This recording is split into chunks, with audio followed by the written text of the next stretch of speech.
सिद्धेभ्यः ॐ नमः सिद्धेभ्यः। जय श्री ओम नमः सिद्धेभ्यः। नमो अरिहंताणं। बोलो,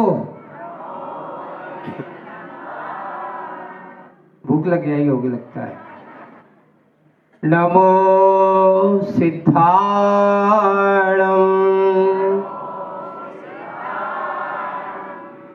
नमो आयर्याणं।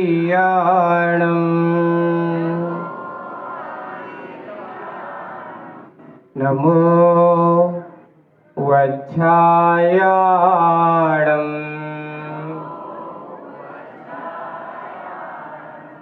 नमो लोये सव्यसाहूणम्।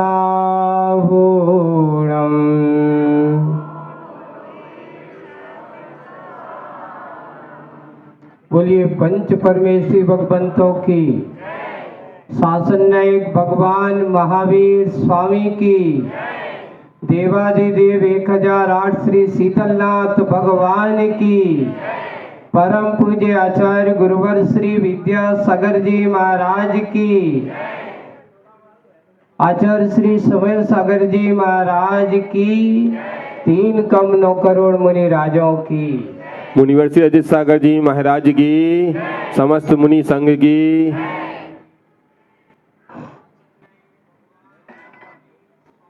गर्मी में भी शीतलता का अनुभव करना हो तो शीतलनाथ भगवान की आराधना करो। शीतलनाथ भगवान की विशेषता क्या है? भद्दलपुरी में एक साथ, जैसे आज विदिशा जो अपना है, 2 मत मिलते हैं, तीनों कल्याणक और कई 4 कल्याणक। ऐसे किसी ने कहा गर्भ जन्म और तप, और एक मत मिलता है कि केवल ज्ञान भी। ऐसे शीतलनाथ भगवान का उस भद्दलपुरी में हुआ। भद्दलपुर उसका नाम है ना? भद्दलपुर कहाँ है मालूम है? विदिशा का नाम पहले भीलसा था। क्या नाम था? यहाँ होंगे विदिशा वाले हैं कोई? होंगे, रिश्तेदार तो होंगे कोई ना कोई तो। क्योंकि यहाँ सब है। मध्य प्रदेश में विदिशा नगर है, उसका नाम भीलसा। पहले कहते थे तुम तो बड़ी भीलसा की तोप हो, ऐसे वहाँ की तोप बड़ी फेमस होगी, इसलिए उसका नाम क्या पड़ गया। वहां पर भी आज भी लोहाचारी महाराज की लोहांगी नाम की एक बहुत बड़ी पहाड़ी है, और वहां से 7-8 किलोमीटर दूर उदयगिरी पर्वत है।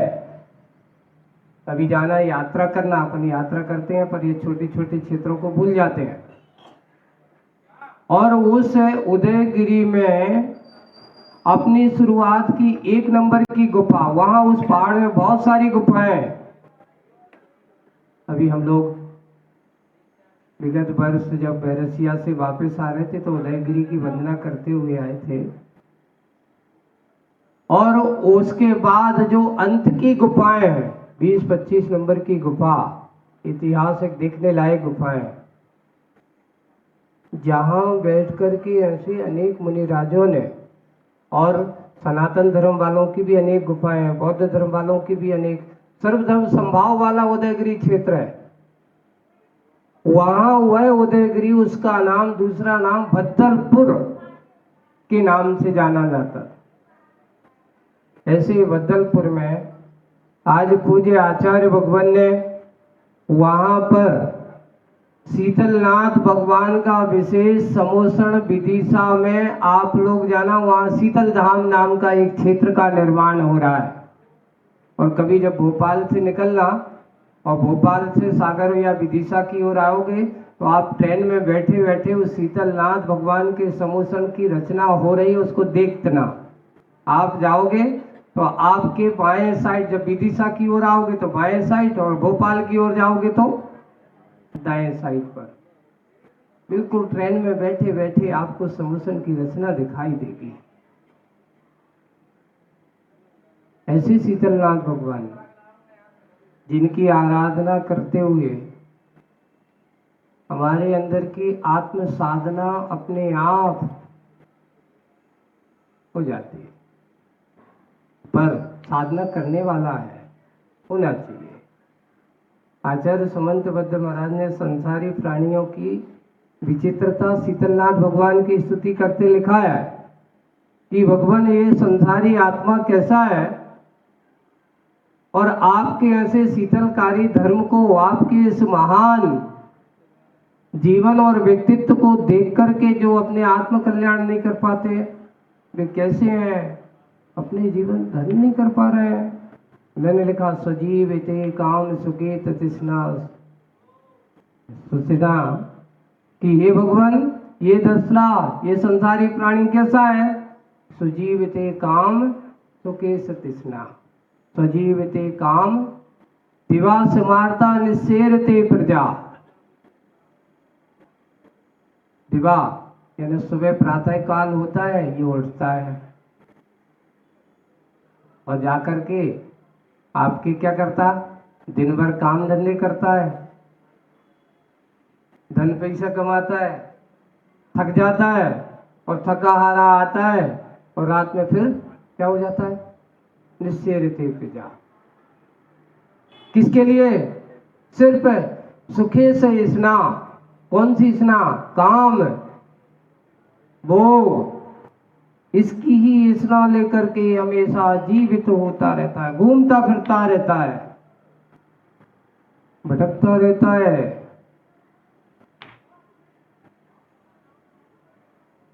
और रात में थक जाता है तो आकर के सो जाता है, सुबह उठता है, पुनः काम में लग जाता है।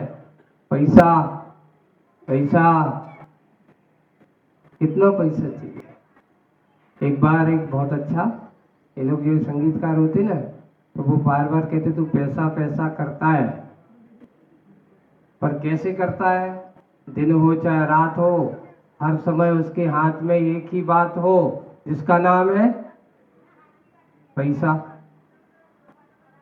ये बताओ, जिसने परमात्मा को ध्यान ना किया हो और पैसे का ध्यान ज्यादा किया हो, तो क्या उसके हाथ में कभी पैसा रुक सकता है।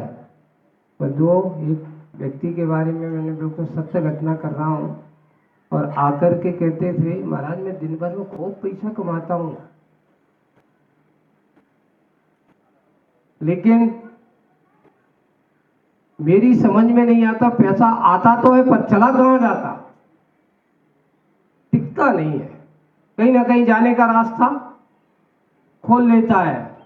तो मैंने कहा कि भैया तूने क्या है, नदी की बाढ़ लगा के रखी, तूने बांध नहीं बांधा।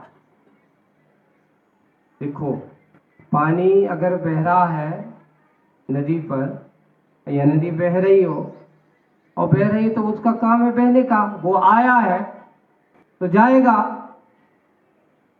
वो कभी रुकने वाला है ही नहीं, क्योंकि उसका बहना स्वभाव है। पूज्य आचार्य भगवान कहते थे कि जैसे पानी तरल स्वभावी होता है, ये कभी रुकता नहीं है, वैसे ही इस वित्त के लिए भी कहा, पैसे के लिए कहा, ये भी बहने वाला है, ये भी रुकने वाला नहीं है। पर रुकता कहां, कौन इस पैसे को रोक सकता है। तो बोले कि जिसने अपने जीवन काल में सच्चे देव शास्त्र गुरु की पूजन करने का, उनकी भक्ति करने का, दान आदि करने का बांध बांधा हो। क्या बांधा हो, बांध बांधने से जैसे नदी का पानी भी टिक जाता है,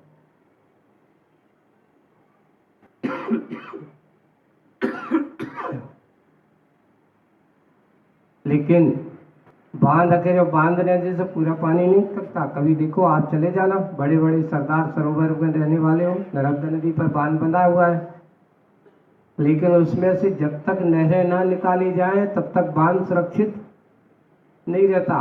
उस नर्मदा नदी के जल को अनेक नहरों में पानी छोड़ा। आज बांध में भी पानी है और नहरों से भी ना जाने कितने लोगों को पानी मिलकर के अपनी प्यास बुझाते हैं। बस हम भी अपने जीवन काल में अगर कुछ चाहते हो, मात्र पैसा कमाना जानते हो पर पुण्य का बांध बांधना नहीं जानते हो, कैसे बंधेगा? बांध को बांधना थोड़ा सा श्रावकी के लिए बहुत जरूरी है। कैसे बनता है बताओ? श्रावक के कितने आवश्यक होते हैं? सबसे पहला आवश्यक का नाम पेट पूजा, देव पूजा। आप लोग हंस देते हो तो बहुत अच्छा लगता है। बैठे बैठे सुनते सुनते ऐसा लगता है लेकिन सुन रहे हैं कि नहीं सुन रहे हैं, इनको अच्छी लग रही कि नहीं लग रही। पेट पूजा है कि देव पूजा? पेट पूजा क्यों नहीं रखी महाराज? वो तो हमारे हाथ में था। अब भगवान का मंदिर कितनी दूर है, ये नहीं रखना चाहिए था। सबसे पहले क्या पूजा रखना चाहिए थी? अरे महाराज नहीं रखे फिर भी हम मानते कहाँ हैं, जानते कहाँ हैं? श्रावकों के लिए सबसे पहले कहा कि कौन सी पूजा होना चाहिए? देव पूजा। लेकिन तुम्हारी देव पूजा छूट सकती है पर पेट पूजा छूट जाए संभव? ऐसे कौन है यहाँ पे? आज मैं देखना चाहता हूँ कि सबसे पहले भगवान के दर्शन पूजन करेंगे, उसके बाद खाएंगे पिएंगे। कितने लोग हैं ऐसे नियम लेने वाले? वाह, धन्य है इतनी महिलाओं को, और इतने पुरुषों में दो चार दिख रहे हैं। बाकी सब लोग क्या करने वाले हैं? पेट पूजा पहले, भगवान की पूजा बाद में। जीवन का उद्देश्य क्या पेट पूजा है कि देव पूजा है? होना चाहिए, भगवान का दर्शन होना चाहिए, पूजन होना चाहिए। पर हम क्या करते हैं? एक बार किसी ने पूछा मैंने कि भाई तुम ऐसा क्यों नहीं करते हो? सबसे पहले मंदिर तुम्हारे पास में है, मजबूरी है महाराज, क्या करें, बहुत काम है, इसलिए स्वजीवित काम सुखे तस्ने। ऐसा कहा। काम की तृष्णा जिनके जीवन में है और काम के लिए तुमने अपना जीवन बना करके रखा है, समझ लेना जिसने अपने भगवान को दूसरे दर्जे पर रखा हो और पैसे को पहले दर्जे पर रखा हो, भोगों को पहले दर्जे पर रखा हो, क्या वो व्यक्ति कभी सुखी हो सकता है? शांति का अनुभव कर सकता है? कभी नहीं कर सकता। जिस श्रावक ने अपने जीवन काल में अपने भगवान को सबसे पहले दर्जे पर रखा हो, सबसे पहला स्थान दिया हो, उसके जीवन में कभी अशांति का काम हो ही नहीं सकता।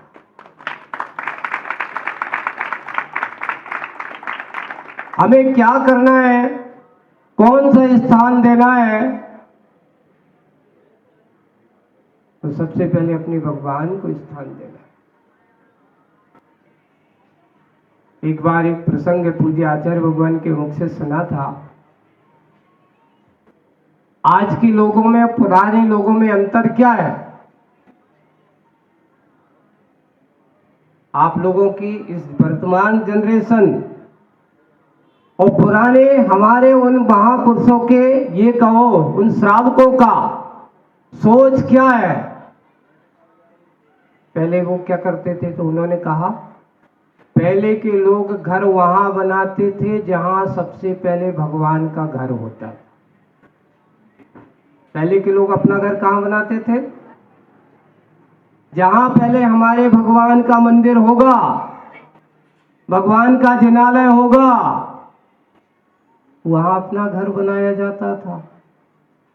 और आज थोड़ा स्थिति ऐसी है, पहले लोग अपना घर बना लेते हैं और बाद में सोचते कि कॉलोनी में मंदिर हो तो कितना अच्छा होता।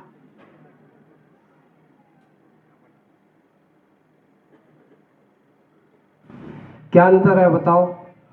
पहले अपना घर, फिर बाद में किसका घर? भगवान का घर। और पुराने लोग बड़े बुजुर्ग क्या करते थे, पहले किसका घर, फिर मेरा घर। क्यों? जिनके जीवन में भगवान की प्राथमिकता ज्यादा होगी उनका घर तो क्या महाबंगला बनेगा। तो आपको क्या देना चाहिए, इसकी प्राथमिकता देना चाहिए। पैसा आपके साथ न जाएगा ना कभी जाने वाला है, ना ये घर जाएगा ना घर कभी जाने वाला है।